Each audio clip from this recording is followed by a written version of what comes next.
Hi, I'm Joseph Cox, author of Dark Wire and co-founder of 404 Media, and you're listening to Firewalls Don't Stop Dragons.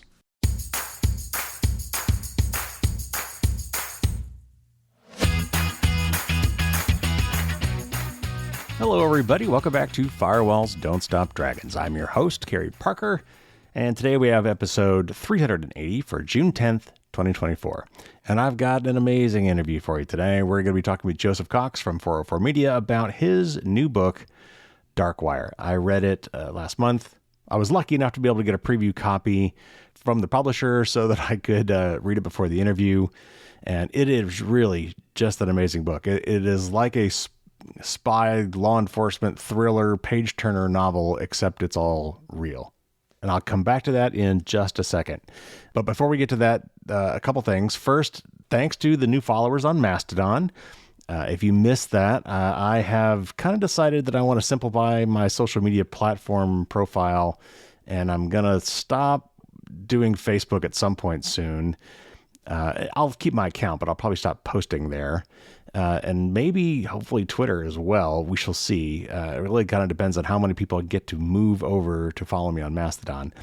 And if you missed that, just check out my article on my blog at firewallsdon'tstopdragons.com. It's the most recent one at this point, so it should be the top article. And it'll explain why and how to get set up on Mastodon. It's really easy. It's the way social media used to be or was supposed to be or both. And I just like it so much better than Twitter or X. It's just such a dumpster fire, unfortunately. So that is where I'm going to try to focus my efforts. That is where I will post, more urgent things about software updates you need to get, viruses that are found, phishing campaigns.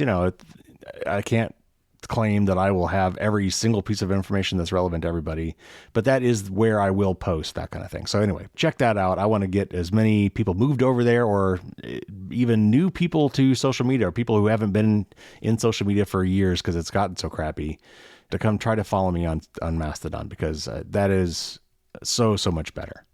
So one more little housekeeping item. My website for a while supported both light and dark mode. There's a little toggle at the bottom, and I thought that was kind of neat, but something about that plugin changed and things started glitching pretty badly on some of the sites. So anyway, it's now permanently dark mode. So I hope you like that aesthetic, because I think that's where it's going to stand. And we are 20 episodes away from the big 400 milestone. 400 episodes. That's a lot of episodes. But the tradition has now been established that Bruce Schneier, world-renowned cryptographer and all-around interesting guy, he's a lot of fun, and he has agreed to come on again for the 400th episode, keeping up our milestone tradition. So that will be a lot of fun. If you've got some ideas of things we might want to talk about topic-wise, let me know. I'd like to also come up with some fun way to celebrate the big milestone too. So hit me up on feedback at firewallsdon'tstopdragons.com if you've got some ideas there. If you're a patron, of course, you can just hit me up on Discord. So let me set up this interview real quick, and then we should just dive right in, because it's an amazing discussion. I've talked to Joseph before. He and Jason came on the show from 404 Media late last fall, I think it was. Had a great interview with those guys. And then I saw that Joseph was putting out a book, and so I reached out to him immediately. Said, "You got to come on the show. When the book comes out, we'll do an interview." And he did, and we talked about it, and it is just amazing. And it's about this FBI sting operation, this global massive campaign to subvert the encrypted communications of violent criminals in global crime networks, multiple networks. It is just an amazing story, and it raises a lot of questions, and I asked them today. And so with that as your teaser, let's get into my interview with Joseph Cox from 404 Media about his book, Dark Wire.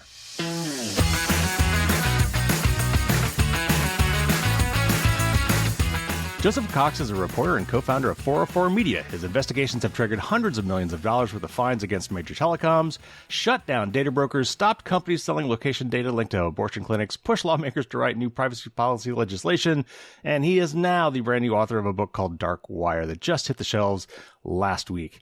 Joseph, welcome back to the show. Thank you so much for having me again. Great to be here. We had such a good time last time, and when I saw you were putting the book out, I had to bring you back, and I'm glad we were able to kind of time it around the release of the book. I just got through it last week. It is a real page turner. I mean, I assume you've probably read Sandworm by Andy Greenberg. To me, it had the same vibe, taking real world events and making it sound like a Tom Clancy novel almost. It was just amazing. So I really want to talk about the book today, but I also want to talk about the implications for us as, citizens and consumers and what our takeaways should be from something like this. Okay. So why don't we start out with, how this all started? Like, how did you first stumble on a modified BlackBerry in an obscure web forum that revealed this entire underground industry? And how are these phones different than regular phones? Like, what problem were they trying to solve? Why did this market even exist?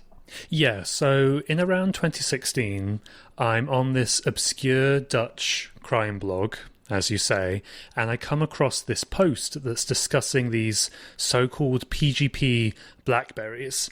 And I'm like, what the hell is a PGP BlackBerry?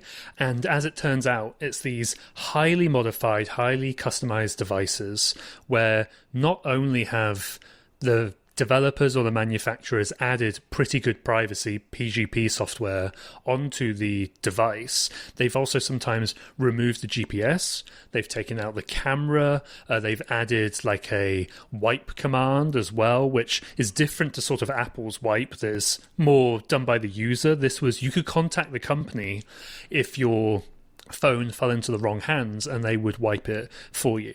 And at the time, the going dark debate around encryption was very much focused on access to data at rest because of the San Bernardino terrorist attack. Right. Everybody was talking about Apple, and then later some people were talking about Facebook as well. But I find this post and then I start reaching out to the companies, I start reporting on this industry, and that's exactly what it is. This entire shadow tech industry of all of these different firms providing these phones. And to answer your question about what problem they're trying to solve, I mean, to be blunt, they're trying to keep messages out of the hands of law enforcement. And that's not just me reading between the lines. Sometimes these companies and their sellers are incredibly explicit. They will say in their marketing campaigns, you don't need to worry about the FBI. You don't need to worry about the cops. Obviously, Apple is not doing that, was not doing that. Right. But it's a different market, and that is the sort of messaging that the criminal users of these phones wanted. Now, look, there will be some ordinary users potentially, and I have seen some of that over the years, and just to get it out of the way, I'm a massive proponent for privacy. I use Signal every single day. I don't own a mobile phone. I'm basically a massive privacy weirdo. But these companies are used by top-tier organized criminals, like majorly so. So is this like a dark web forum, or was it something that I could have stumbled on if I knew where to look without going to Tor? I think it was literally crimenews.nl or something like that. It was just this website that reported on, crime happenings, not just in the Netherlands, although a lot of that obviously was, but wider afield, like Europe and Dubai as well. So no, not on the dark web. And to get the phones, you don't need to go on the dark web either, but you do sometimes need to know somebody. You need to know one of these resellers who can give you one of the phones. All right, so that kicked off a rather remarkable series of events starting around 2018 that paved the way for arguably the most massive and audacious sting operation in history. So how did this come to be? What was Operation Trojan Shield? Yes, so Operation Trojan Shield starts first with the shutdown of a particular phone company called Phantom Secure. This was very popular, had something like 10,000 devices. Is that the one you found that you just spoke about? Was that the one you found on the forum was Phantom Secure, or was it a different one? I don't think so. I think the one I found on the forum was a smaller one at the time, but then as I was reporting, it became clear Phantom was one of the big guys, like one of the big players, and used by Sinaloa drug cartel, used by Australian bikers, lots of sorts of crime gangs. So the FBI starts investigating Phantom Secure. There's a lot of mishaps along the way, but eventually they close down that company and they arrest and eventually convict the CEO of Phantom, Vince Ramos. Now, that leads to Operation Trojan Shield in that when the FBI closes Phantom Secure, there's something of a vacuum There's all of these criminal users, and they need to get online quickly, because if we all think that time is money, imagine what it is for a cocaine trafficker. They need to be messaging each other immediately. They're losing money. They're losing contacts. So there's that. It creates a vacuum. But the shutdown also does another thing, which is it signals to people in this industry that you can't just sell these phones to criminals without consequence anymore. Like, the FBI is potentially going to come after you, and some people go dark, some people go on the run, and then there's one person called Afgu who uses that moniker, that handle, and they make a staggering proposition to the FBI, which is, I've been making my own encrypted phone company called Anom, A-N-O-M. How about I give it to you, the FBI, so you can use it in your own investigations? Meaning, now, you can put a backdoor into it. And this guy was... The whole reason he did this, I guess, he was kind of worried for his own self, right? Because wasn't he associated with one of these, with either Phantom Security or the other companies? He was kind of covering his own butt with this, right? Yes, he was a Phantom distributor and a Sky distributor as well. So I think it became clear with the closure of Phantom Secure that, hey, maybe or maybe not, I could be next. Why don't I play this ace up my sleeve? And I can't stress enough how strong of an ace that is. Imagine if you're a quote-unquote normal informant and you're telling the FBI about one criminal gang. Okay, people are killed for that, and that's very, very serious. Then on this side, with Afgu, he's giving up, potentially, if it can grow, like a technological backbone of organized crime, if Anom can get off the ground, because it was very, very small at the start. And also coincidentally, again, it's just amazing what a perfect storm this was. The FBI, as I recall from your book, was they wanted actually to turn, I think, Phantom Secure, right? They wanted to actually do this with Phantom Secure, and that fell through, right? Yeah, they wanted the backdoor into Phantom. They tried to do it, and basically Vince Ramos did not cooperate, or he couldn't. It's there's sort of multiple factors at play there. So rather than trying to get a backdoor in an existing system, why don't the FBI basically run their own company and then put in whatever backdoor they want? Now, of course, that all sounds well and good. That sounds very exciting for the FBI. That is easier said than done. Sure. I mean, it basically is the FBI is going to be starting a tech startup under the covers, trying to get funding for that somehow, and yet not get it traced back to them, that the one that's doing it. That is just amazing. And yet they somehow pull it off. So they start this startup company, Anom, with this brand new spiffy phone that's supposed to be secure. They're marketing it directly to criminals. What's the marketing spread look like? So what makes this different from like a standard Android cell phone? You talked about some of the differences that Phantom Secure had. They ripped out the camera. They ripped out the GPS. They did some certain things. So the Anom phone had to be a little bit newer, a little bit flashier. You talk in the book about how some of the criminals like, you know what, we like the camera. So tell me about like the technical part, the hardware and the software. How do they put together this phone? Yeah, so as you say, this is like post-BlackBerry. So by now, when this starts in 2018 onwards, of course, tons of people are on Android, and that's what customers expect. In the same way, an ordinary consumer is going to want to be able to send voicemails or send photos or maybe have a secure vault on their phone. That's what these people want as well. And Anom absolutely positioned itself as one of these companies that would just keep introducing new features. So one was, a voice scrambler where, yes, you can send a voice memo, but it'll add maybe high-pitched or low sort of bubbling distortion to mask your voice. Now, maybe that's a little bit of security theater, but hey, these criminals love that stuff. There was one where... Know your market. Yes, exactly. There was one where if you typed in, or if you booted the phone in a certain way, it wouldn't go to the sort of the Anom side of the operating system.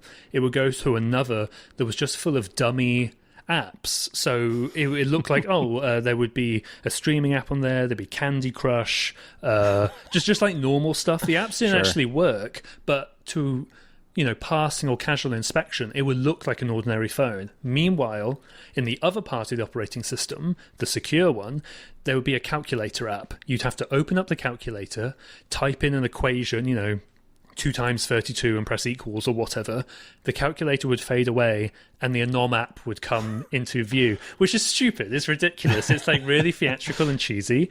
But again, the criminals like it. And then, yes, beyond those sorts of like silly gizmos, the way it's advertised is that we send end-to-end encrypted messages with all of the rich text and multimedia features you would expect. We have servers overseas outside of the reach of law enforcement and all this other sort of stuff. That's how it was positioned. But of course, none of that was true. It was being run by the FBI. It's very much in the hands of law enforcement. That's just crazy. This sounds like a movie. So there's even more to it than that. So they built it on a new operating system that they called Arcane OS, which I believe was derived from Graphene OS. Is that right? Yes, that's right. So Graphene is a custom Android operating system, very much privacy and security focused. I've used it myself on occasion when I have had to use a phone for whatever reason. It's crazy easy to install nowadays. You just plug in a phone via USB into your computer and you can install it through the browser. It really kind of blows me away that you can flash a phone in an instant with this secure operating system, and it does stuff like not allow 2G or 3G connections, that sort of thing. Stingrays, probably. Right, exactly. It hardens the kernel in case of, direct attacks and exploits. It removes a bunch of Google code, so you don't get that sort of auxiliary tracking from Google, which of course could, for some people, go to the police as well. So you have all of those security benefits. What Anom did, or rather AFGU and then the developers underneath them, they took Graphene OS and they tweaked it to make Arcane, which is Anom's operating system. And it's basically the same, but yes, it adds those sorts of bells and whistles I mentioned. And it also claimed to remove all GPS functionality entirely. So whereas Phantom Secure physically removed sort of the GPS capability from the phone, here with Anom, they were saying, oh, look, you go to the settings and you can't even turn the GPS on. It's fine. It's all good. It turned out the GPS was actually on the entire time, at least for a lot of the devices. So when they were intercepting messages, the FBI, they were getting the lat-long coordinates as well. And I've seen a never-ending mountain of these messages. I just have so many of them that I've read over the course of months upon months. And there's very often a GPS location attached to these messages as well. Oh, just killer. And so I guess part of the selling point was it wasn't based on a particular bit of hardware. They could source the hardware from various places. Any like a Google Pixel or Samsung device, perhaps anything they could flash this OS onto was fair game. They would just use the software in the OS to disable these features that would maybe give them privacy problems for criminals. The other thing I think was really amazing though about the calculator app, not only did they hide it behind a calculator app where you had to put in a certain sequence of button taps and hit equal to expose the messaging app, the Anom messaging app, there was also a duress version of that too. Explain that feature. Yes, and I'm glad you brought that up because I always forget this exists because it's I can't really decide how I feel about it. Like, is it security fit or is it not? But some of the phones, and then there's another company called Encrypted, which in this space as well, and I think they have something similar where if you type in one password, it unlocks your device as normal, as you would expect. If you type in another one, it will wipe the contents of the phone and, basically do a factory reset. I don't know if it's entirely forensically sound, but, that is what they claim to do. And Anom had that as well, where, I don't know, maybe you're crossing a border and a police officer is about to take your phone, or you're in your drug safe house and a SWAT team kicks in. If you have time, maybe you could quickly type in the code and then it would wipe the data as well. Of course, that with Encrypted, that might be fine. Encrypted had his own problems with law enforcement later. But with Anom, it's kind of futile if the criminals are going to try and wipe the device because, of course, the FBI has already got a ton of the messages anyway. I don't put this in the book, but it reminds me, now that you asked about it, TrueCrypt, right? And then later VeriCrypt with their duress. I was going to bring that up, yep. Yeah, exactly, with their duress system, which is a very, very interesting security problem, especially if you're in an authoritarian state or, even a domestic violence situation. It really depends. But where someone could cause you physical harm and demand that you enter in a passcode, well, I'm going to enter in this one, and then it will reveal a separate set of files. It's somewhat related to that, but when it came to Anom, it was more about wiping the device rather than a sort of a second section, even though you had that as well, as I said, with the Candy Crush apps and all of that. Well, to me, that always goes back to the classic XKCD $5 wrench cartoon. Right? It's so good. It's so good. It really does apply. Of course, it's so famous in InfoSec now, but you forget that's a real security problem people do need to worry about. Yeah. Absolutely. So what kind of encryption algorithms and things were they using with the Anom? Do we know that level of detail? Did they manage to copy all the content? How did they copy all the content without the user knowing? Because I know there were basically all these messages were getting written through the server. So I guess they weren't end-to-end encrypted somehow, even though that's what they thought they were. They were siphoning them off at the server. And then finally, did the Anom developers just not know this was happening? Was this somehow, were these backdoors all AFGU's doing somehow, but the developers didn't know? Yeah, so first on the encryption side, I can't remember the specific algorithm off the top of my head, or I'm not sure if I've seen it, but what I have seen is that it was basically a Jabber client, where you were talking, instant messaging, we've all done for years and years and years using... So maybe off the record, the OTR maybe, if a Jabber had that? Right, exactly. It could easily be that, but it was using Jabber addresses and all of that sort of thing. So you have that. As for how the backdoor itself worked, the messages were end-to-end encrypted, but what the authorities did was that they added a secret ghost contact to every single chat. So basically every chat, even if it was a one-to-one direct message, became a group chat, and the users had no idea. They had no idea that there was this third end, basically, in every single chat. So yes, it's end-to-end encrypted, but there's another end. And there's a server who's getting all the messages as well. So technically it was encrypted, but obviously you do not want this secret third party in your chats. And I found that very interesting because while I was writing the book, I wouldn't really call it an announcement, I guess a proposal from GCHQ was published, the UK's Signals Intelligence Agency, where they were saying, as people continued to debate the going dark issue, they said we should do something like adding a secret contact. I think they were talking in the context of iMessage, or maybe just a bit more broadly. And I see that. And then I'm reading the Anom stuff. I'm like, they're literally doing that. This is crazy. But nobody knows about it. And it was on a non-commercial service. It wasn't WhatsApp. It wasn't iMessage, But I found it very interesting that GCHQ is proposing that. And then the FBI and the Australian Federal Police that they worked with are doing that as well. And then just on the last part, you asked about whether the developers were aware. I've spoken to multiple people who worked inside Anom, and to them, it was an ordinary phone or app development company. I spoke to people who were making the app, they were fixing bugs, they were doing that sort of thing.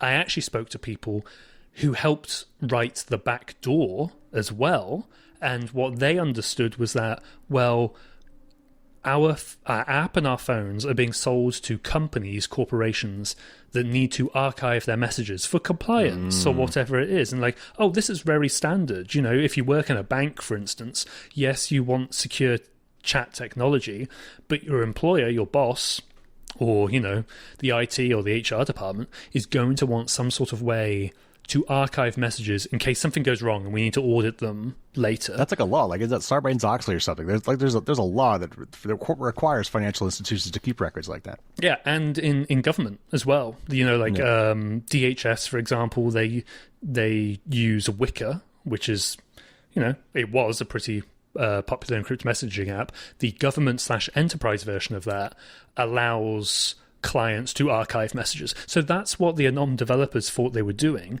They did not know the phone was being sold to criminals, and they absolutely did not know it was secretly run by the FBI until right at the end. They thought they were just doing like a normal coding gig for pretty bad pay as well. The ones I've spoken to, you know. Oh man. All right. So how does one go marketing and selling tech gadgets to violent criminals? You know, some of these phones, ironically, were because they try to have a legit market too. I think some of the ones prior to this were selling, you know, over the counter kind of way. I don't know if they were actually in like brick and mortar or even Amazon, but in Anom's case, how does one go about making the criminals aware that these things are and set up, you know, gathering payments and delivering, and how does that work? Yeah, so broadly in this industry, you will have obviously these people who become these phone resellers, and sometimes they are like former drug traffickers, sometimes they're current drug traffickers as well. And there's a couple of reasons for that. Sometimes they want to leave the life of crime behind, and they're like, well, I could just sell encrypted phones because that's not a crime. And it's not in a lot of places, and I don't think it should be. I don't think it should be a crime to develop or sell an encryption product. When you're selling it directly to drug traffickers knowingly, that it gets a bit more legally complicated, but that's how it works in this industry. You have these resellers who have networks of criminal clients who need this sort of thing. So for Anom, it starts very, very small, and AFGU ships just about 5 phones to Australia, where they're going to start the operation first and see if it's actually successful. And they send them first to a guy called Domenico Catanzarati, who was a former Phantom Secure distributor. And of course, with Phantom out of the picture, he needs a new phone to sell. He's also doing some alleged drug trafficking as well, so he has contacts. The AFP believes he's like very strongly connected to the Italian mafia operating in Australia. So it starts there, and it's super small, but you know, over the months and coming into the following year in 2019 or around about then, word of mouth does start to spread, and that's really, really important for these companies, until eventually AFGU is asked, you know, can you ship these phones overseas? Which makes sense due to the globalized nature of drug trafficking and crime today. It's like you don't have, I don't know, the Albanians working in Albania and then Australian criminals working in Australia. That's just not how it works now. You have these, they're not even organized crime groups, they're organized crime networks now, who will have people over in Turkey and then in New Zealand and then in Europe. So the phones need to get there as well, and that's how they start to branch out to Europe and then eventually further afield. But the way that Anom grows and continues to get popularity is because when those people come in, sometimes they are very big drug traffickers, and they can turn around and become ambassadors basically for the company until eventually, I mean, there's a few very key players, but the absolute most important one is a guy called Hakan Ayik, who was Australia's most wanted man, the head of a so-called super cartel known as the Aussie Cartel, brings in billions upon billions of dollars in drug revenue over the years. Wow. And he becomes like the driving force of Anom. It's like, do you want a good encrypted phone? What's better than the one used by Hakan Ayik, basically? Wow. So what do these things cost? Do you pay for the hardware? Is there a subscription plan? Do they have multi-line discounts and international roaming for free? I mean, yeah, basically. It's an eSIM, and it's going to work in lots of different countries. And it sounds funny saying it out loud, but of course they need this because they need to be online all the time, and they need to be able to move wherever they want. You know, like maybe they're in Antwerp for one reason at a port, and then they want to go to Turkey or whatever. On the subscription stuff, yes, and it sort of varies. It can either be hundreds of dollars for a 6-month or a year subscription, and that's kind of cheap, and that's what Anom did, or at least some of its resellers did, to try to overtake rivals. But it can easily go up to $2,000 for a 6-month subscription to Sky, which is another company, for example. And, you know, there's obviously a revenue benefit to that. There's something of a security benefit in that, oh, well, I only want to communicate with my associates on my network that I trust. Like, I don't want my Sky phone to talk to this Anom phone because I don't trust that network, or vice versa. And of course, that can be very beneficial for the authorities, because if one person in power, like Hakan or anybody else, is like, we're using Anom, now all the other criminals have to use Anom because it's a closed network. And that didn't always happen. Sometimes you would have the money launderers on one company, like Encrypted or whatever, then the drug traffickers on Anom, and the FBI would only get eyes into one part of the operation. That changed due to COVID somewhat. But yeah, the subscription model and sort of the closed network thing, there's a technical reason for that, and a business one and a security one, sort of all wrapped into one. All right, so you already mentioned the fact that as U.S. and Australia, but there's actually many, many countries involved in this program from different angles, and some of them had different names for their parts that they played in this.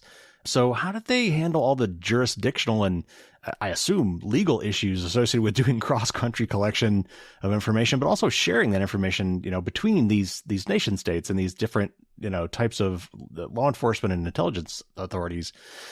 Surely, all these different laws, that they had different reasons or different ways they could wiretap their citizens or not, and for what purposes they could do it for. That had to be really complicated. How did they sort all that out? And how many countries were involved, I guess, maybe as a first easy question. Like, how many countries are you talking here? Yeah, it's more than a dozen. It like changes across time, but like it's around 16 by the end of the operation. And this was known as Operational Task Force Greenlight out of Europol, which is the European Union's sort of law enforcement coordination body, I would say. Like, they don't really do anything by themselves. What they do is that they bring all of these agencies together. But before that, yes, it was just the AFP doing the beta test, and then the FBI.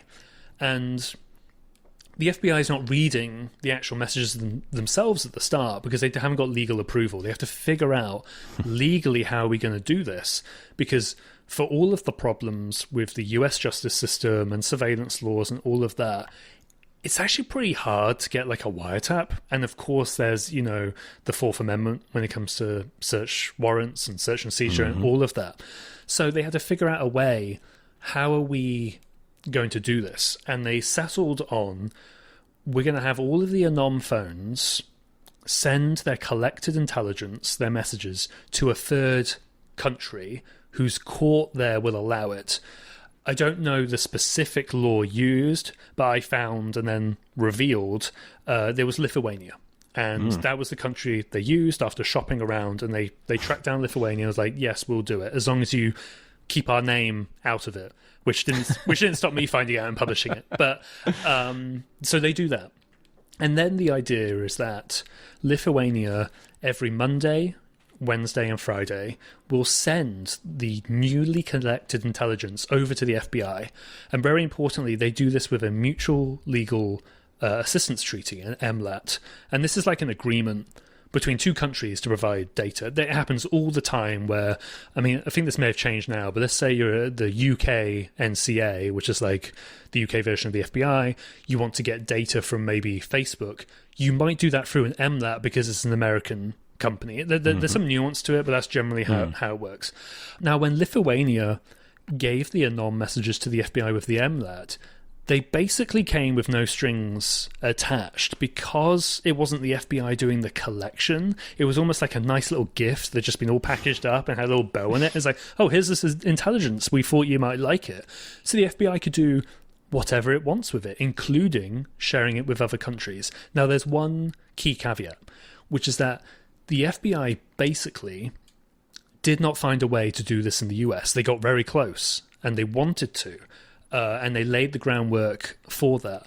But doing this sort of collection in the US would be a lot more legally complicated because, as I said, getting a wiretap is actually pretty hard. You have to send an application to the Office of Enforcement Operations, OEO, in DC, and that component of the DOJ approves every single wiretap in the US. Like, if they don't approve it, you don't get your wiretap.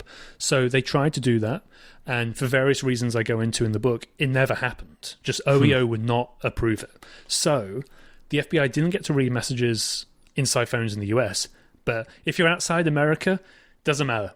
Like the Fourth Amendment doesn't apply to you. The wiretap protections don't matter to you. I feel like we learned this from the Snowden revelations more than 10 years ago at this point.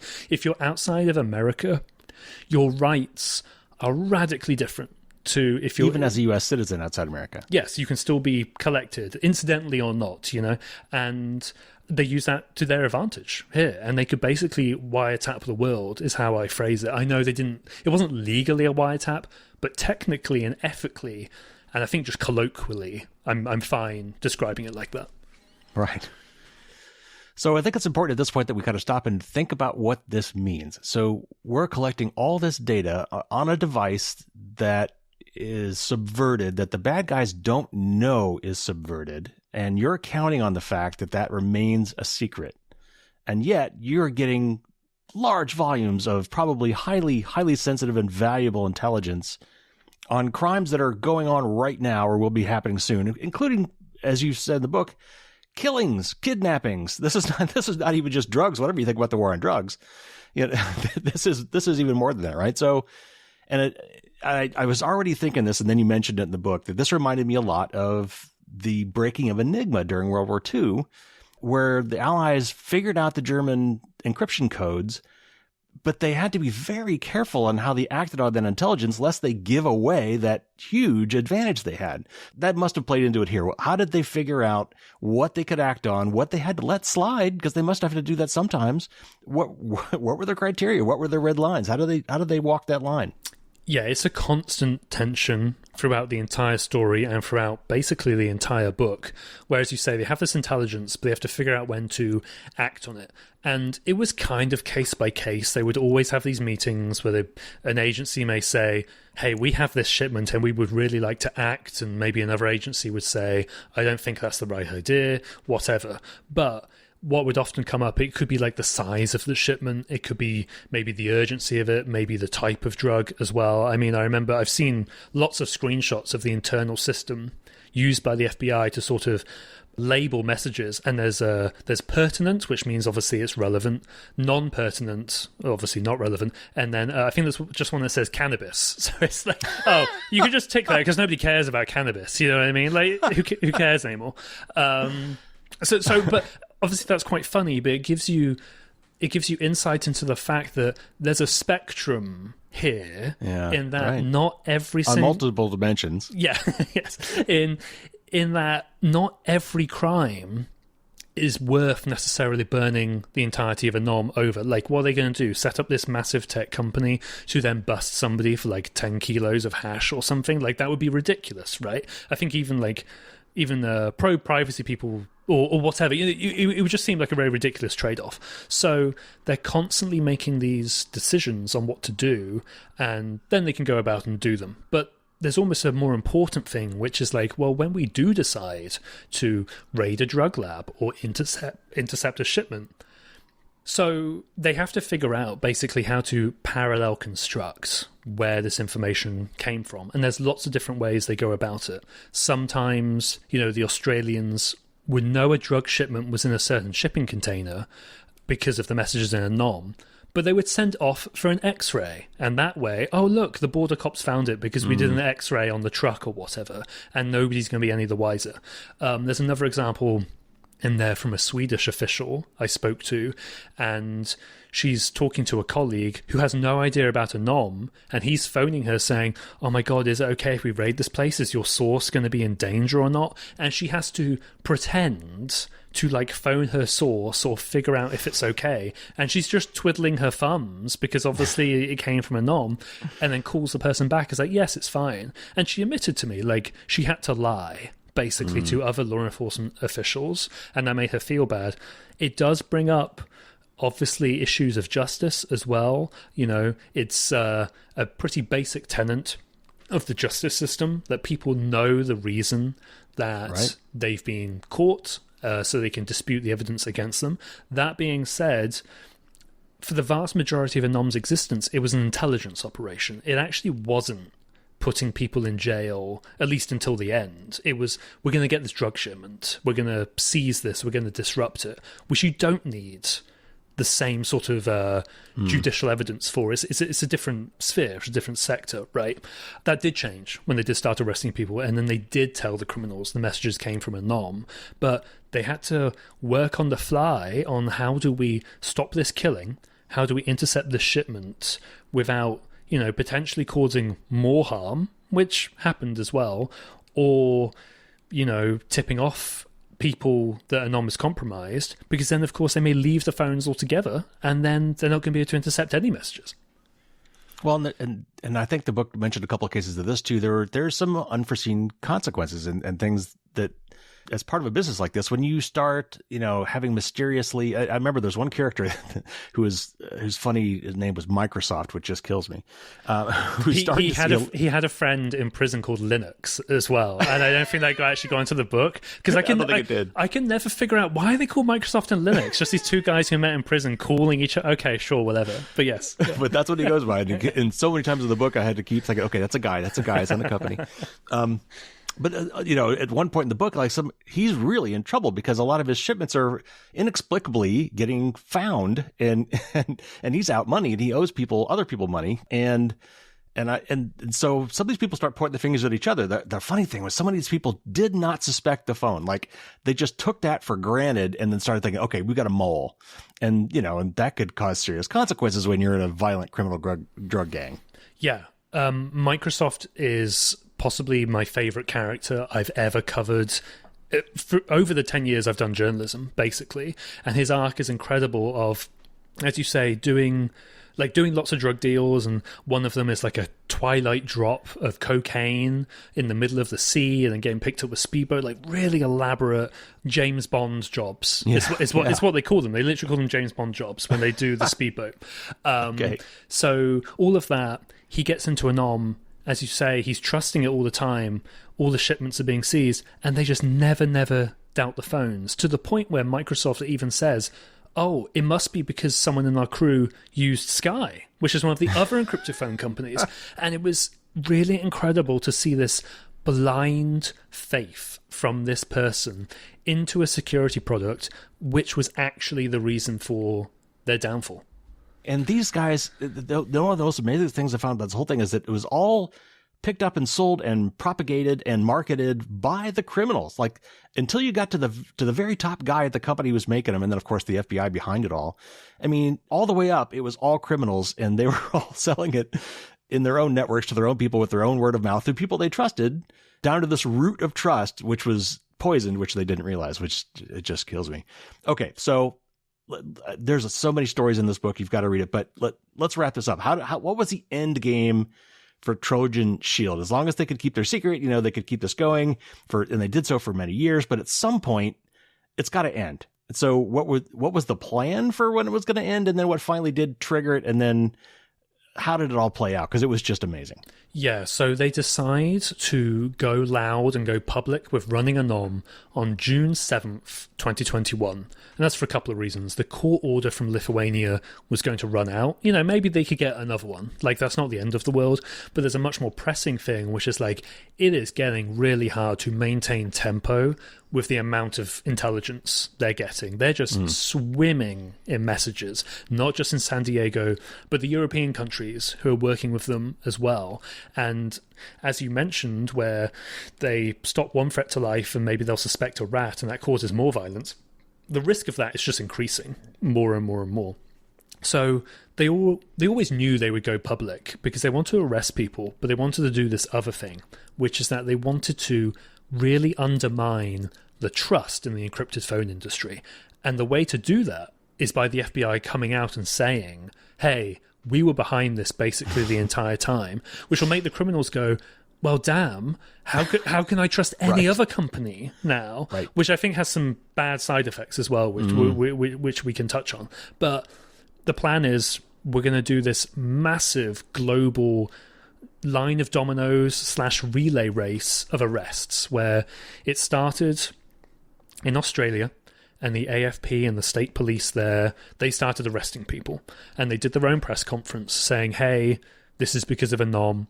the Sun moves and then it goes to Europe, and then Europe does their arrests as well. Lots of coordination in Europol with people running around with multiple phones trying to coordinate arrests. Some people, the criminals, figure out what is going on and go on the run, and like these European officials from... Well, the Swedish official I was talking to, she has to coordinate with the German and the Dutch to chase a guy who's on the run, which I thought was fascinating because you usually think of cops being quite slow with their paperwork, and here they're like talking country to country, face to face. No, arrest him right now. So that happens, and then it moves even further to San Diego, where this operation started and where it's going to end, and the DOJ, the Southern District of California, they have their own press conference, and they take responsibility for running Anom the entire time. They didn't get to announce their own arrests. As I said, the FBI was not arresting people domestically, but they did this very ironic, maybe cruel twist, which is that they also charged the people most responsible for getting the phones into the hands of criminals, which is these big phone resellers like Microsoft, like Hackanaik, and then like a bunch of other people, more than a dozen of them. So they unknowingly worked for the FBI by seeding their devices, and now they're getting charged, and a lot of them are probably going to go to prison for a very, very long time. Those cases are actually ongoing, so I would just add it's alleged at this point. But I think 2 just pleaded guilty literally yesterday. So we'll see how that develops. But it ends up in hundreds of arrests and soon balloons to more than 1,000 arrests in the coming days, weeks, and months. Tons upon tons of drugs seized, weapons as well. 150 threats to life mitigated over Anom's existence. By all metrics, at least in law enforcement eyes, it's a resounding success. But there's a lot of questions it brings up about what this all means for encryption and privacy and surveillance and proportionality. Well, and that perfectly segues to my next question, and that is, you've already mentioned this, former director of the FBI, James Comey, is famous for saying the FBI's ability to conduct digital surveillance was being harmed by the proliferation of encryption.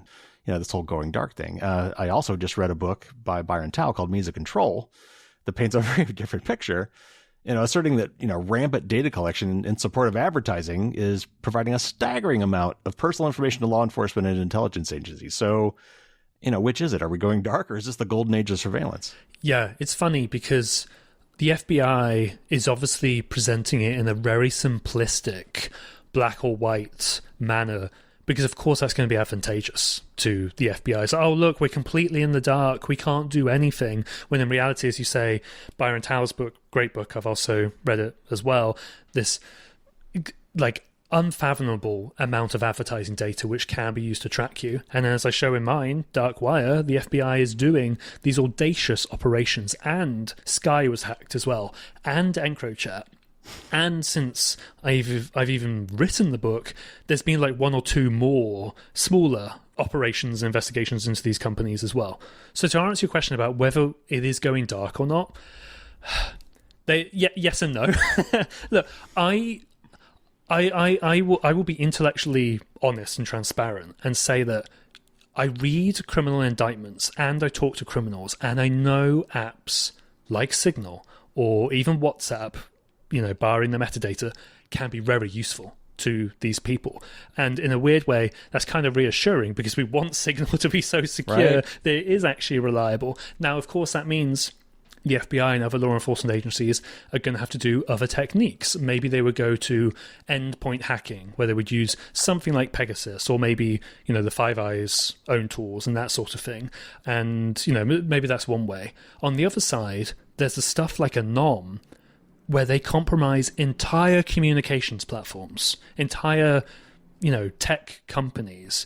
Now, maybe I'm being unfair by presenting it as a binary choice, because it is more complicated than that. Maybe there could be more data sourced from a third party, from the companies like Facebook or whatever.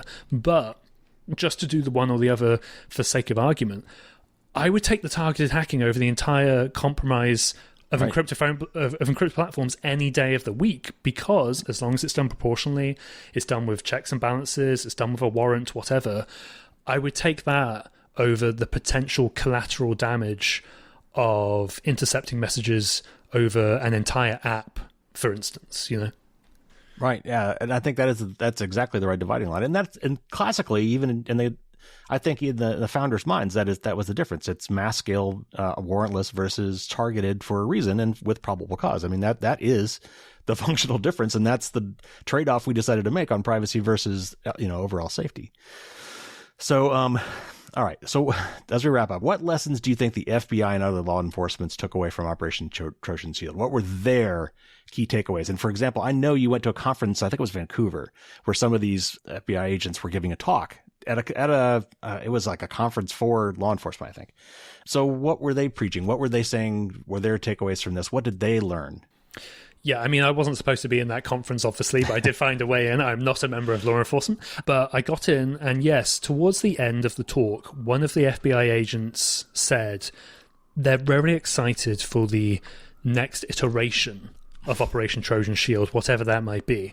Now, we don't know what that is. I'm sure the FBI is doing something, but all I would stress is that, first of all, the FBI learned, and its partners learned, that this works. It really, really works if they can somehow get access to an entire platform. So why would they not try that again?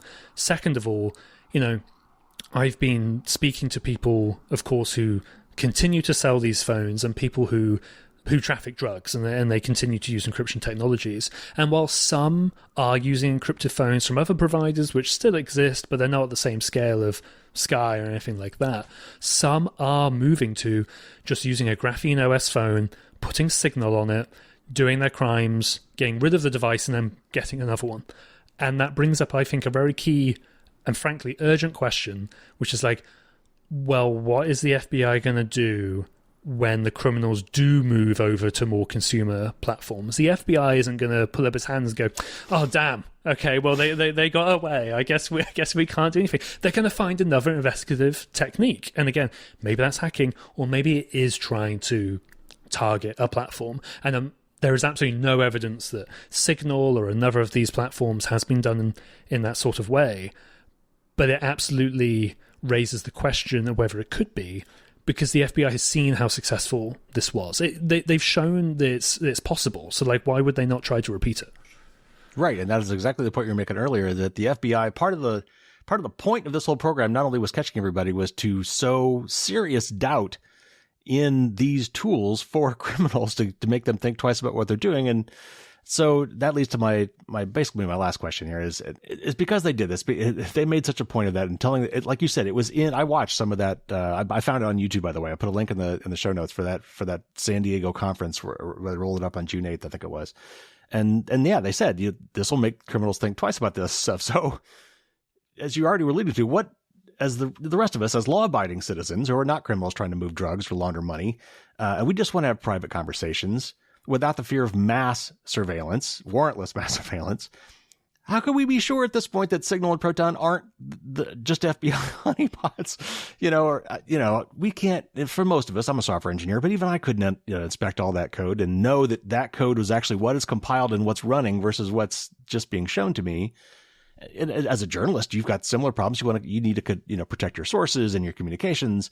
What do you think about when you're evaluating these things? How do you put trust in these things anymore? Yeah, especially for me, because it's not just I have to protect my sources, it's that a lot of my sources are criminals. So the FBI wants to find them, and that almost makes it even more urgent just for me personally, but that's neither here nor there. It's very, very hard, right? And again, yes, it's generally good if stuff is open source. I can't analyze it. As you alluded to, you're not going to have really time to do that either. But there are cryptographers who are going to do it. So, independent open audits is always going to be a good thing if we can get those. It's going to be rigorous penetration testing when we can absolutely do those sorts of things. And sort of even beyond a technical analysis, it can just be, is it a public front-facing company? Are they, in the light rather than hiding in the shadows? Because although I do think there is this urgent question of what the FBI does now, I do think it would also be very, very crazy of them to try to do it to Signal. You know what I mean? That's not to say they might not try, but I think the blowback from that would be insane. That would be really, really incredible. So maybe they'd be too silly to do that. And I continue to use those sorts of tools, and I try to keep up with, there's a new vulnerability in this app or something. I think Keybase had some issues recently, and then Telegram is just, a dumpster, depending on the way you look at it. It's a social network. It's not a secure communications app, as I think the Grux said. So it's just trying to keep on top of that as well, which is fine for us as, as a journalist and then, cybersecurity professionals. Ordinary people don't have time for that. So hopefully we can just educate, our loved ones, our families, our friends about what we do think is the best tool, but it's always subject to change. Right. And that is one big difference with Anom and all the other, secure funds we talk about. They were, to some extent, Sky and some of those were trying to put on a legit face, but they were pretty, anybody who really knew about them. And I think even the CEOs, when they caught them in some of their private chats, were Ramos, the guy from Phantom Secure, was busted selling it to a bunch of criminals and basically saying, yeah, this will keep you from being arrested or whatever. Right. And that was the stinger operation that got him, which, by the way, the chase for him, which is in the book, is also just a lovely story.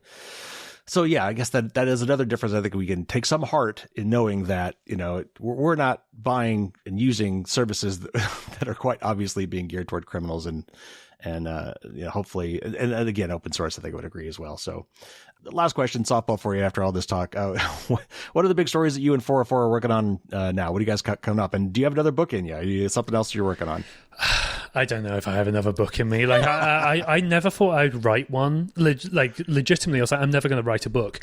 And then Anom happened, and basically the same day, I was like, damn it. Okay, I have to write that book. It's the one story I've been obsessed with for nearly 10 years at this point, so there's that. As for 404 Media stuff, we'll be publishing at least one excerpt from the book, which will be focused on how Anom did grow, started to grow out of control for the FBI, which I think is one of the big takeaways from the book, that it's kind of spread across the entire latter half of the book, so it may be a little bit hard for people to see, and that's why I'm trying to condense that into an excerpt and just publish it and be like, look, the FBI nearly lost control here, and I think that's important. So there's that. And right now it's just a ton of stuff about AI and disinformation and content moderation. Obviously, because we own 404 Media, for listeners who aren't aware of that, we're a subscriber-driven tech investigations website, fully owned by the journalists who are working at it, the four of us. And we're covering a ton of AI right now, just because that is what is happening right now. And I'm not even an AI reporter, but I will jump into some of those stories because, I see a clear public interest in highlighting how these tools are being used and will be used for misinformation or harassment or anything like that. So we'll probably continue to do a lot of stuff on that, really. And, as more stuff happens in the encrypted phone industry, when the FBI does an even bigger sting operation, I guess I'll cover that. But, I'm sure they're doing something, but they haven't announced it yet. All right. Well, you guys are doing some amazing work. I don't know how you get all done with as few people as you have, because it's a staggering amount of stuff you guys put out, and they're all good. They're all good. I want to read them all. I don't know. I can't even read them all. I don't know how you guys write them all. So anyway, thanks for coming back to the show. The book is fantastic. Go get it. It's an amazing story, and I'm so glad you took the time to write it, because it is fascinating on multiple levels. Thanks for coming back on the show, Joseph. Thank you so much. Anytime.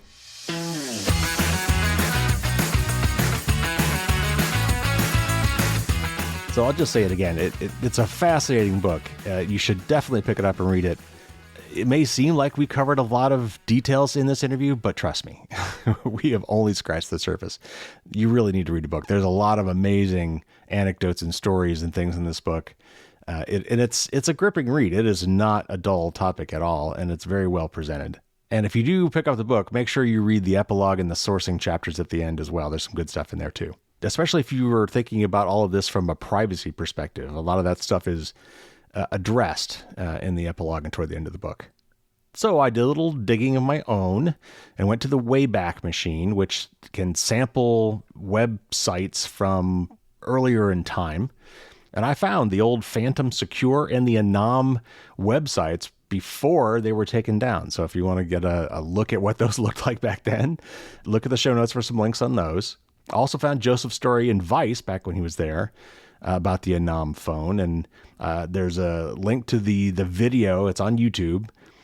Because why not, of the final big reveal at the San Diego FBI on the day these dominoes rolled across the globe as the sun traversed, well, actually as the earth spun and daylight came to various areas across the globe. And it's interesting to see. So anyway, all that and a few other links are in the show notes as well. I did find what appeared to be the source code for Arcane OS in some GitHub repos. You can find it pretty easily yourself if you want to look for it. I'm not sure if that really is the real deal, but maybe. I will say real quick that we talked about stingrays and this whole notion of 2G, and the reason those things are connected is because, we're on kind of like 5G now, right? If you're buying a cellular phone, they're touting all the 5G features. And we've gone through LTE and 4G and 3G, and before that was 2G. And back in the 2G days, those kind of cell phone connections to the towers weren't as strictly authenticated as they are now under 5G, which allowed for cell site simulators, aka stingrays, to spy on people and spy on them more than you should have been able to. So that's why that was a security feature, is it would block your phone from connecting to those, which actually I think both Android and iOS now do too, which is great. But 5 years ago, that was a much bigger deal. If you're not familiar with the XKCD cartoon that I mentioned, the $5 wrench, there's a link to that one in the show notes as well. So it's worth looking at. I could try to describe it to you, but it's just better if you see it. If you could remember, you could also just go to xkcd.com/538. That was the comic strip number. You also mentioned Jabber OTR, or Off the Record. Jabber was an open source open protocol anyway, for doing instant messaging back in the AIM days, the AOL Instant Messenger, Microsoft Messenger, some of the stuff that was kind of around before what we consider today to be messaging apps. And OTR, Off the Record, was actually an encryption plugin for Jabber clients. So that's what I was referring to there. And also this whole ghost contact thing that we talked about, this is really the end-to-end encryption.